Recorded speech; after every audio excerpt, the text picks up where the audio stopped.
Now into Devo. Whoa. Devo. Did you mean that to rhyme? No, I did not, but it was considering Devo's metronomic sound, you know what I mean? Maybe it was meant to be. So go ahead, Matt. All right, so Devo's question, are we not men? Answer, we are Devo. Comes in at number 175 in the 1970s on Best Ever Albums, number 18 in 1978, number 776 of all time, and this also made Rolling Stone's list at number 252. All right, Josh, it's yours. All right, Devo is an American rock band from Akron, Ohio, formed in 1973. Their classic lineup consisted of two sets of brothers, the Mothersbaugh, Mark and Bob, and the Casals, Gerald and Bob, along with Alan Myers. And everyone knows Devo from their 1980 hit Whip It, which gave them mainstream popularity. And their Lego hats. Yes, and their look. But I definitely knew Devo from Whip It. That's the primary thing. And they're playing on MTV, right? There's some pretty big hits on this one too, like Uncontrollable Urge. Is a pretty big hit. And for a new generation, they probably know it as the theme of ridiculousness, right? Oh, really? I didn't know. Yep. That's how I knew that. Okay. So there you go. All right.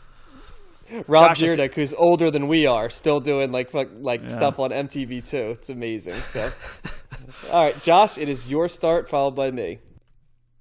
Okay, Devo, as I said, I did not know any of their music other than Whip It, and I know Mark Mothersbaugh from his prolific film soundtrack career after the fact, after Devo. Another fun fact, Brian Eno and David Bowie are co-producers on this album. They're just all over the place. And so's Bowie. He just dialed it down a little bit, but remember, he was firing out Iggy Pop albums and stuff here too, so he didn't slow down. Yep. This is another album I loved this week. It was so refreshing. It has all of their songs kind of get in your head. They have this completely unique sound, but it kind of toes the line between punk rock and almost surf rock, and then art rock too. They have really interesting guitar riffs. They have this excellent ability to layer things on top of one another. They like Ultravox, they kind of switch tempos oftentimes in songs, and the lyrical content is also crazy.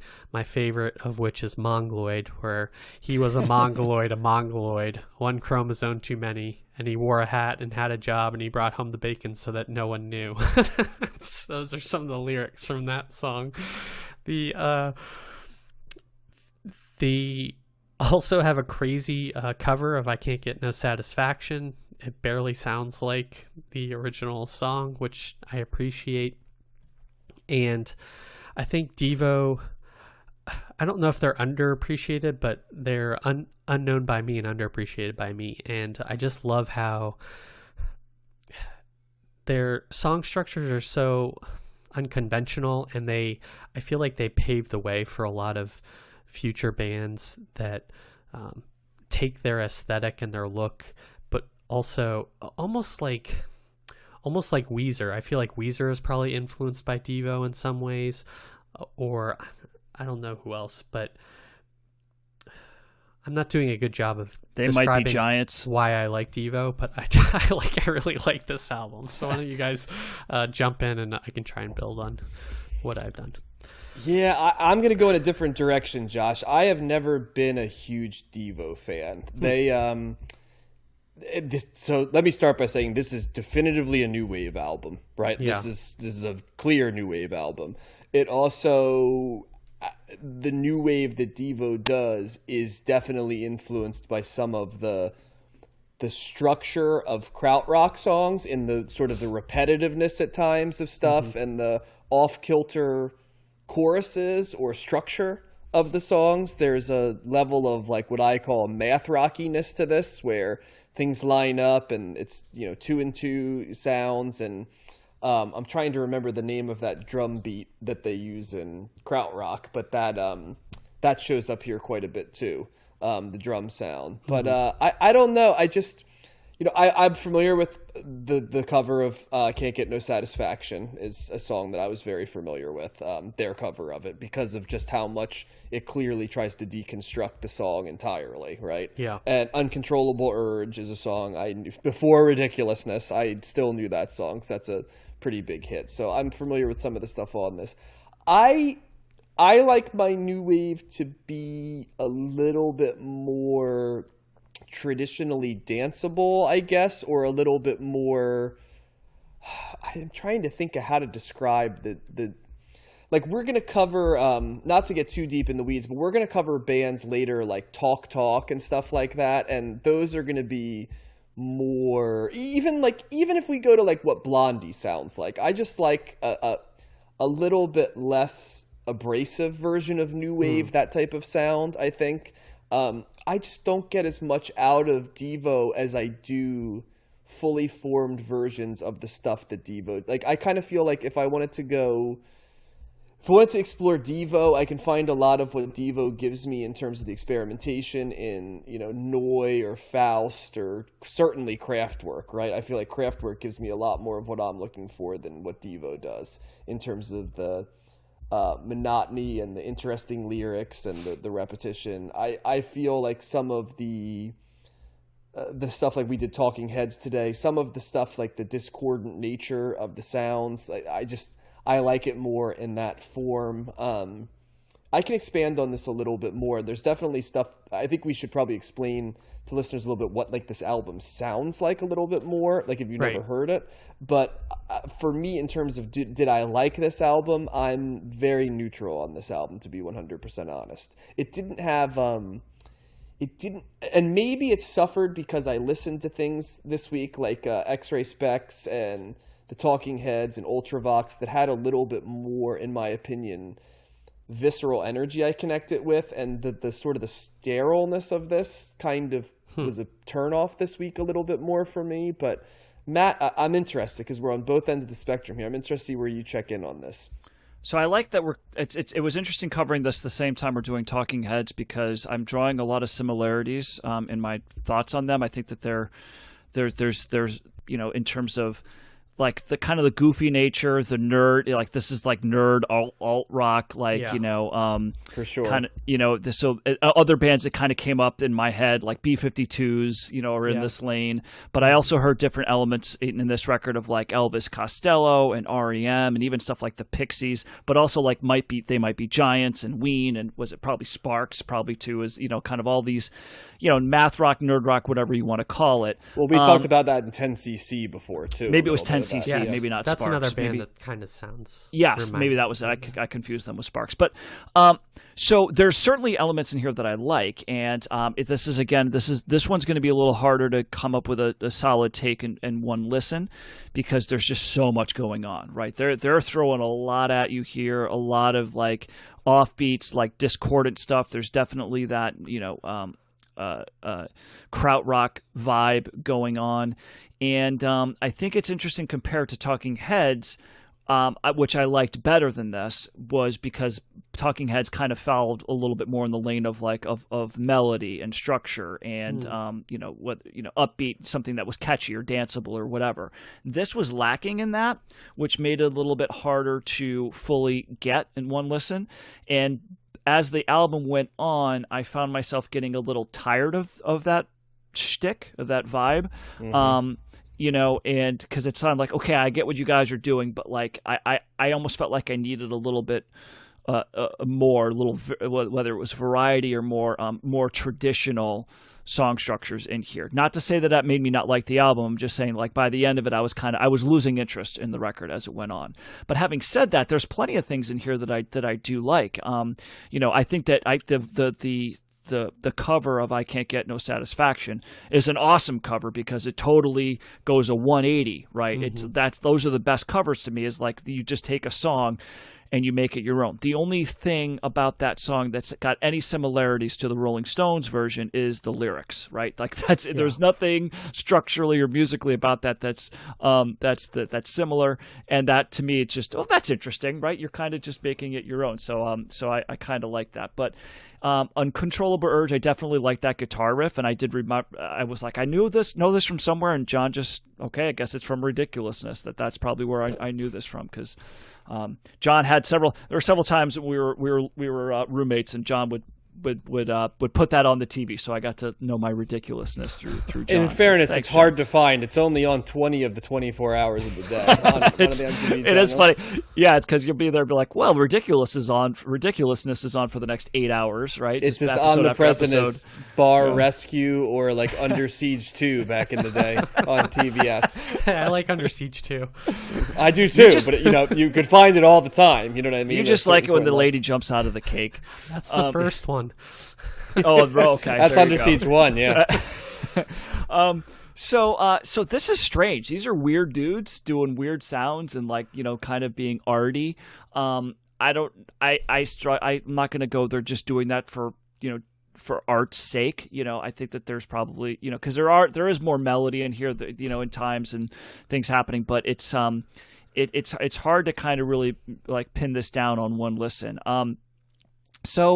So yeah, I would want to listen to this more. I definitely like something like Talking Heads that's got a lot. That's more of a holistic approach to it, because it's delving into this area, but it's also giving you plenty of other catchy riffs and beats to hang on to. So Gut Feeling, Slap Your Mammy. Definitely gave me the REM vibe in the beginning. It's got a little bit of jangle guitar and was a little bit more melodic, so that's probably a song that I liked a little bit. There's a lot of fast-paced staccato guitar playing as well in here. Yeah. It's very, I don't want to say it's frantic, but it's definitely like it's urgent, right? And that's got a lot of energy, right? So that can kind of keep you going. So I liked it. I'm probably in between you guys.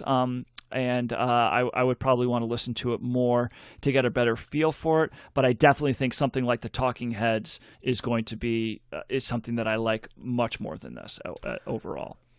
Yeah, to get to John's question about describing the sound, I would say, so it's guitar, keyboard, and synth heavy. Those are, I would say, the three dominant instruments. I got a very like herky-jerky kind of off-kilter feeling when listening to this. It's kind of it's kind of like an ugly sound in a way, but not in a, it's like intentionally so. It's not trying to, I guess I could kind of equate it to like the krautrock sound. They're trying to either deconstruct or not do what other bands are doing on purpose. Robotic too, I guess, would be a way. But the vocals too are very much like David Byrne. I found, with the kind of like the offbeat, like the, there's a lot of that, and very like, kind of. Are they singing? You know what I mean? It's like it's quasi singing, it's quasi shouting.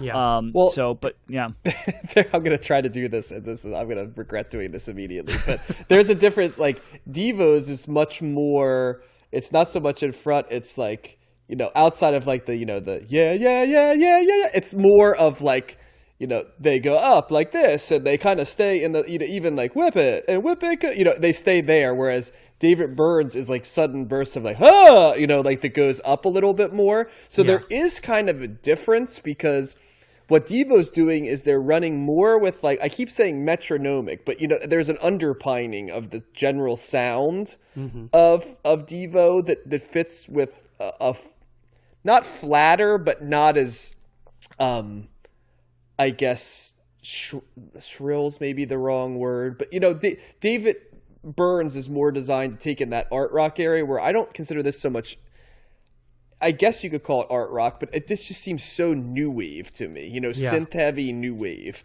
And to me, that's different than like true art rock, which goes in a different direction. Okay. Yeah. Yeah, well, all music definitely describes them as new wave. I was kind of skimming their bio to try and find descriptions of their sounds. But Talking Heads are new wave too, aren't they? I consider Talking Heads to be more like art rock, I think. Well, I would what's call the them definition of new I mean, wave? there's elements. it's an interesting conversation because we're about to hit like new wave peak right now, so new wave, as I'm seeing it right now, is it encompasses numerous pop-oriented styles from the late 70s and 80s. It was a catch-all term originally for music that emerged after punk rock, but it's pretty much considered to be a more accessible counterpart of post-punk. And maybe that's where and the common characteristics are humorous or quirky pop approaches. Certainly, I think that's what use of electronic sounds and distinctive visual style. And I think to me the difference is the Talking Heads don't really use a lot of like electric sounds comparatively. They're a pretty traditional rock band. No, this is very synth heavy. Whereas this is synth heavy, and that's what I think of as like new wave. That synthy. So does that make sense? Matt, a little bit. Yeah, I'm still not seeing a whole lot of difference in the vocalizations. Again, it's just on one listen, really. So I was very much going like it was there was a lot of similarities to me, but at least as that goes. But I liked Talking Heads. I liked more because it had more melody, more traditional stuff going on. Where this just seemed more strange and bizarre. So to give you an idea also, New Wave was designed, and this quote, you'll find this very funny. The New Wave approach seemed radical to audiences accustomed to post-counterculture genres such as disco dancing and macho cock rock that emphasized the hang-loose philosophy, open sexuality, and sexual bravado. So there you go. Yeah, this is not that. Okay. No. The bio on AllMusic by Steve Huey says that...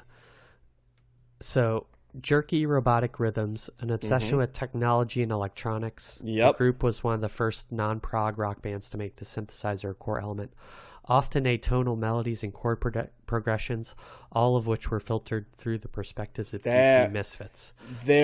I need Steve Hugh. Atonal progressions is the perfect way to describe what I kept saying is robotic or monotonous. That's what it is. It's atonal progressions. And I think that's the difference between Talking Heads. I don't think they're atonal. Yes. Oh, no, not at all. And that's why I see them as very different bands, because Matt's right. There's elements of the vocal that's the same, but I don't think musically. Now, I know Talking Heads gets thrown in as new wave, but I think that's in that old version of new wave where it's like, well, anything that's post-punk is new wave, whereas I think of new wave as being synth heavy and having those sort of electronic technology themes, things like that. So yeah. Well, I enjoyed this take on music. I don't know. I was tapping my feet to it and moving around and acting like a robot and stuff like that. Maybe this is your krautrock. yeah, perhaps. Maybe so. Yeah. Maybe this is like the next step from that, and this is what resonates with me. There you go. All right. Well,